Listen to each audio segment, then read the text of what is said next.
That the polar caps are today melting at an alarming rate is undisputed, but until now no accurate and reliable data of the month-to-month variations of both land and sea ice mass have been available. Since the Arctic sea ice and the Greenland and Antarctic ice sheets play such an important role in the regulation of Earth's global climate, it is crucial to measure changes in this marine and continental ice environment. The CryoSat-2 satellite built by EADS Astrium will survey these natural and man-driven changes in what is known as the cryosphere. Based on techniques tested on the Precursor, ERS and Envisat missions, CryoSat-2 has been developed by ESA. The program's first satellite was lost in 2005 when its rocket launcher failed. A replacement was almost immediately decided and built in a record time. CryoSat-2 features a number of improvements.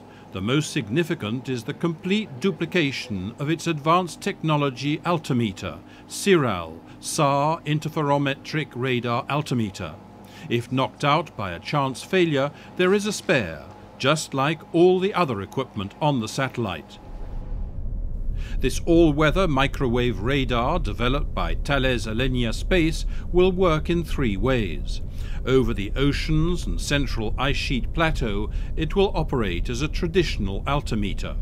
Over sea ice, its synthetic aperture processing with a smaller footprint will allow it to see the ocean surface in gaps between the ice flows and to resolve the elevation of the ice surface topography above sea level. In its most advanced high-resolution mode, using a second antenna and closely spaced radar pulses, it will measure with the precision of a couple of centimeters the thickness and variations in surface height of the polar ice cap so that changes in thickness can be measured. To obtain comprehensive coverage of both poles, the satellite will circle the Earth at an altitude of just over 700 kilometers, with an orbit highly inclined to the equator. During its 3-year mission, its data will be received by a ground station in Kiruna, Sweden, and controlled by ESA's Space Operations Center in Germany.